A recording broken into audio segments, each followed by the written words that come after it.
Salut à toi cher humain et bienvenue sur Gaming News Planet. Aujourd'hui 3 news. Frostpunk 2, une suite annoncée pour le jeu de gestion et de survie glaciale. Des fuites pour Call of Duty Vanguard, artwork, bêta ouverte, cross-gen.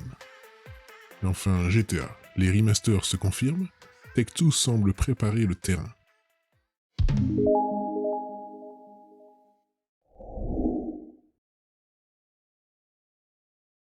On se retrouve sur jeuxvideo.com. 3 ans après la sortie du premier jeu, Frostpunk, le jeu de gestion de ville dans un univers post-apocalyptique et glacial, annonce sa suite, toujours développé par 11-bit Studio, connu auparavant pour His War of Mine. Voilà une nouvelle qui saura ravir les amateurs de jeux de gestion. Dans un trailer en images de synthèse, qui pose l'ambiance glaciale du titre, 11-bit Studio vient d'annoncer Frostpunk 2, suite du titre qui mixe jeu de survie post-apocalyptique et jeu de gestion de ville et de communauté.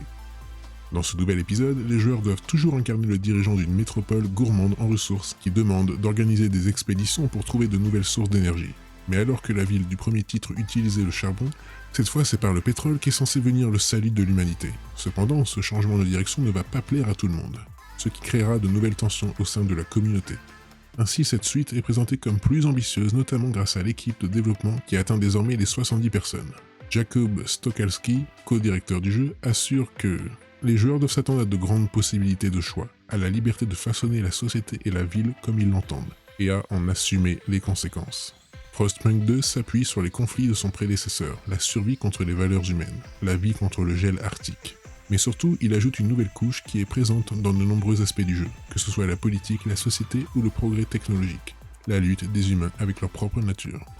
Enfin, pour célébrer l'annonce de ce nouvel épisode, Frostpunk sera disponible gratuitement sur Steam à partir d'aujourd'hui, 12 août à 17h jusqu'au dimanche 16 août à 19h. Frostpunk 2 n'a pour l'instant pas de date de sortie, ni de support annoncé.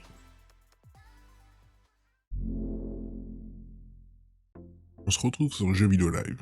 Date de sortie et de révélation, artwork, bundle cross-gen, système anti-triche ou encore bêta ouverte, voici un résumé des récentes fuites et rumeurs sur le Call of Duty 2021. Même si Activision ne lâche pas le morceau sur le nom de Call of Duty 2021, le titre retenu qui circule depuis un bail est Call of Duty Vanguard. Un tox? Non.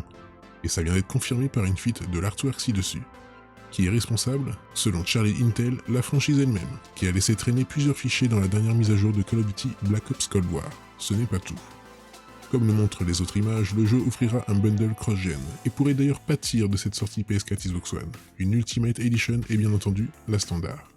Un dernier cliché, lui, mentionne une bêta ouverte, mais pas de traces de l'Alpha PS5 Slipstream, ici, ainsi que des bonus d'XP, 3 skins d'opérateurs, Lucas, Paulina et Wade, ou encore des armes, le fusil d'assaut Breacher, le fusil de sniper Snowstorm et la mitraillette Underhead.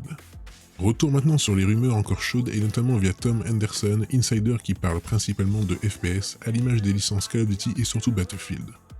Il avait par exemple exposé un paquet de détails sur BF 2042 vérifiés par la suite. Pour lui, ce Call of Duty Vanguard sera divulgué le 19 août 2021, sans toutefois pouvoir statuer clairement sur la nature de l'événement.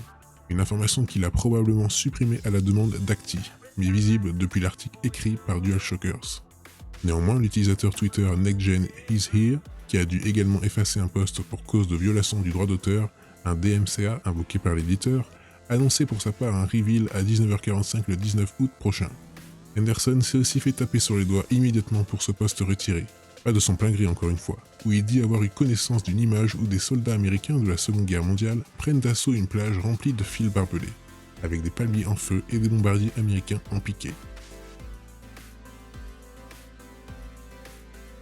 Ça rejoint l'illustration principale du jeu plus haut.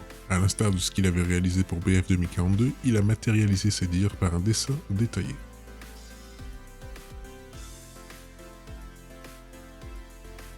Par ailleurs, ce Call of Duty 2021 aurait un nouveau système anti-triche, en développement depuis plus d'1 an, qui serait aussi inclus dans Call of Duty Warzone. Enfin, il tease une sortie de Call of Duty Vanguard au 5 novembre 2021 sur PS4, PS5, Xbox One, Xbox Series et PC. Et enfin, de nouveau sur jeuxvideo.com.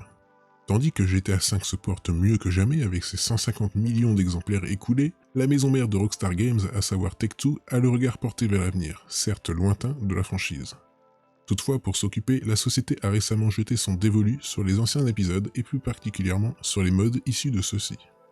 Il ne faut pas croire qu'il n'y a que GTA 6 qui occupe l'esprit de Take-Two. Confortablement assise sur le matelas de billets qui lui a déjà offert la franchise, en témoignent ses bénéfices records, la société lorne maintenant du côté des épisodes antérieurs et débute son grand dépoussiérage en s'attaquant au mode. À cet effet, Take-Two a dégainé le fameux DMCA, Digital Millennium Copyright Act. Il y a un peu moins d'un mois, c'est le site de modding ModDB qui en a fait les frais. Face à cette décision de Take-Two, le gestionnaire de la communauté David Driver, GOM, de ModDB, a déclaré les propos suivants. Je veux juste dire que nous ne pouvons pas faire grand chose d'autre que de nous conformer à une DMCA. En tant que modeur qui a participé à cette communauté, cela m'a aussi attristé. J'aimerais qu'il y ait quelque chose d'autre à faire. Il convient de noter que les EULA, End User License Agreement, CLUF en français pour contrat de licence utilisateur final, soit les conditions qui définissent l'utilisation, la diffusion et la modification d'un programme, de nombreux jeux GTA interdisent la modification, donc si j'étais vous, j'essaierais de me tourner vers la modélisation de jeux moins susceptibles d'aboutir à ce résultat, ou au moins de faire des sauvegardes de votre travail au cas où il serait contesté plus tard.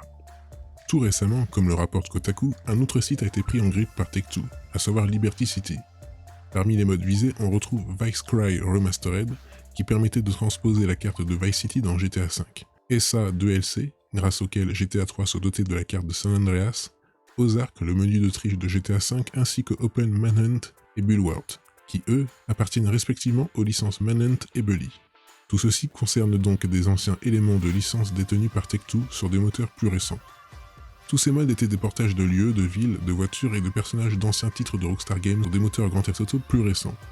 Les modes ne seront plus disponibles en téléchargement sur Liberty City. À l'heure où les rumeurs s'accentuent autour de potentiels remasters de GTA, ces faits rajoutent de l'huile sur le feu. En début de mois, on apprenait que Take-Two travaille en ce moment même sur des rééditions de titres déjà sortis. Pour le moment, nous ne savons pas dans quelle direction se dirige Take-Two, mais toujours est-il que ces événements vont en faire cogiter plus d'un. Et voilà, c'est la fin de cette vidéo, j'espère qu'elle vous aura plu. Si c'est le cas, n'oublie pas de mettre un like, de t'abonner, d'activer la petite cloche et de me suivre sur Twitter. Et moi je te dis à la prochaine, cher humain.